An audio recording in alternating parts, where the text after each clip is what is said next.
মানুষের সাথে দ্বিচারিতা করলেন, দলের বহু এমএলএর সাথে তিনি দ্বিচারিতা করেছেন এবং আমলাদের সাথে তিনি মিশে গিয়েছেন।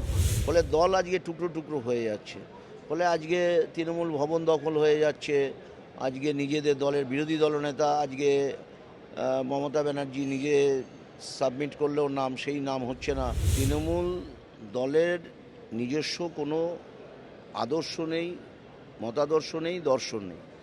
একটা মতাদর্শহীন দর্শনহীন দল যখন তৈরি হয় সেই দল অচিরেই ভেঙে পড়ে। তাদের কোনো লক্ষ্য ছিল না। 1993 সালে 21শে জুলাই মমতা ব্যানার্জি একটা ধ্বংসাত্মক আন্দোলন করেছিলেন। আমি বলবো তখন তিনি বিরোধী নেত্রী ছিলেন, সেদিক থেকে তিনি নিজেকে বিরোধী নেত্রী হিসাবে এস্টাবলিশ করেছিলেন, এটা ঠিক। কিন্তু যে ধরনের আন্দোলন করেছেন সেটা ধ্বংসাত্মক আন্দোলন করেছিলেন। উনি তখন দাবি করেছিলেন সেই সময় গুলি চালনায় যিনি প্ররোচনা দিয়েছিলেন আইএএস অফিসার মনীশ গুপ্তা, সেই মনীশ গুপ্তাকে বলেছিলেন উনি ক্ষমতায় এলে মানুষকে আশ্বস্ত করেছিলেন, প্রতিশ্রুতি দিয়েছিলেন যে ক্ষমতায় এলে মনীশ গুপ্তা বুদ্ধদেব ভট্টাচার্যের যিনি ছিলেন তাকে যথাযথ শাস্তি দেওয়া হবে, তার এগেনস্টে ফাইল খোলা হবে ইত্যাদি ইত্যাদি বলেছিলেন। কিন্তু ক্ষমতায় আসার পর গোটা বাংলার মানুষ দেখলো যে মনীশ গুপ্তকে পানিশমেন্ট দেওয়ার পরিবর্তে, তার ফাইল ওপেন করার পরিবর্তে তাকে রিওয়ার্ড দেওয়া হলো, তাকে মন্ত্রী করা হলো, এমপি করা হলো। ফলে তিনি মানুষের সাথে দ্বিচারিতা করলেন, দলের বহু এমএলএর সাথে তিনি দ্বিচারিতা করেছেন এবং আমলাদের সাথে তিনি মিশে গিয়েছেন। এই যে ভিন্ন ভিন্ন সময় তিনি ভিন্ন ভিন্ন সিদ্ধান্ত নিয়েছে, গোটা বাংলার মানুষের আস্থা তিনি হারিয়েছেন। ফলে আজকে দলটা যেহেতু আদর্শ নেই, মতাদর্শ নেই, দর্শন নেই, আজকে ভেঙে টুকরো টুকরো হয়ে যাচ্ছে। আজকে 21শে জুলাই কে ওখানে ওই দিবসটা পালন করবে সেটা নিয়েও তর্ক বিতর্ক চলছে। সেটাও নিজেরা ঠিক করতে পারছে না, দ্বন্দ্ব এমন জায়গায় পৌঁছেছে। ফলে আজকে সরকার তো পারমিশন দেবে না, ওখানে কোনো গণ্ডগোল হলে কিছু হলে তার দায় কে নেবে? সরকার সেখানে পারমিশন দেয়নি। এটা একটা বিষয়। তৃণমূলের এই যে দুই পক্ষ, দুই শিবির, তারা দই টানাটানি চলছে। এখন প্রতীক নিয়ে তো হয়েছেই, প্রতীক ছাড়াও কালকে আমরা দেখলাম যে তৃণমূল ভবনে দখল নেওয়া হলো। এটা কীভাবে দেখছে? দেখুন, আমি বলছি এগুলো হচ্ছে স্বৈরাচারী শাসনের একটা উদাহরণ। যে স্বৈরাচারী শাসন উনি চালিয়েছেন আজকে তার ফল ওনাকে ভোগ করতে হচ্ছে। উনি পশ্চিমবাংলায় গণতন্ত্র প্রতিষ্ঠিত করবেন বলেছিলেন, নির্বাচনের আগে বাংলার মানুষকে তিনি আশ্বস্ত করেছিলেন, প্রতিশ্রুতি দিয়েছিলেন। কিন্তু প্রকৃত অর্থ কি পশ্চিমবাংলায় গণতন্ত্র প্রতিষ্ঠিত হয়েছিল? গণতন্ত্র প্রতিষ্ঠিত হয়নি।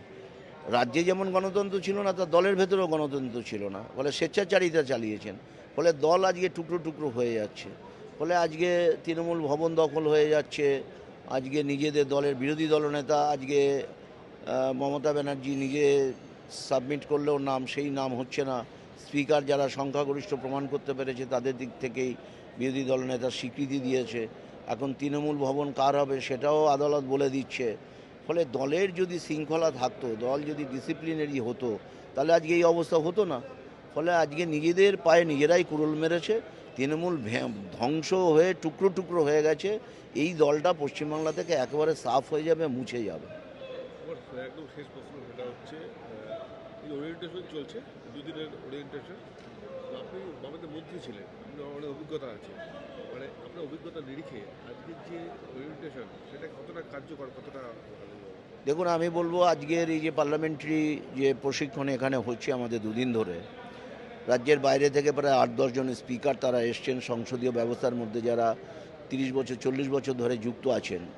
এত সুন্দরভাবে তারা বোঝাচ্ছেন, আমরা খুব উপকৃত হচ্ছি। একটা অভিনব উদ্যোগ নিয়েছে। এর আগে আমি 20 বছর বিধানসভায় ছিলাম। আমি বাম আমলেও এরকম বাইরে থেকে স্পিকারদের এনে, সংসদীয় গণতন্ত্রের যারা এক্সপার্ট তাদেরকে এনে নবাগতদের প্রশিক্ষণ দেওয়া, এটা 15 বছরও তো দেখিনি, আগেও দেখিনি। বলে এটা একটা অভিনব উদ্যোগ। পার্লামেন্টারি সিস্টেমের ভেতরে যারা যাবে তাদের যদি পার্লামেন্টারি সিস্টেম সম্পর্কে ন্যূনতম জ্ঞানটুকু না থাকে, তাহলে দীর্ঘ 5 বছর সময় ধরে তার ওখানে বসে থাকাই হবে। সে খুব বেশি দৃষ্টান্ত ওখানে তৈরি করতে পারবে না। ফলে এই সরকার আসার পর এখানে পার্লামেন্টারি সিস্টেম নিয়ে যে প্রশিক্ষণ শুরুতেই হলো, নবাগত বিধায়ক যারা আছে, পুরনো কম আছে কিন্তু বেশিরভাগই নতুন আছে, ফলে তাদের ক্ষেত্রে একটা সহায়ক প্রশিক্ষণ হলো পার্লামেন্টারি সিস্টেম সম্পর্কে।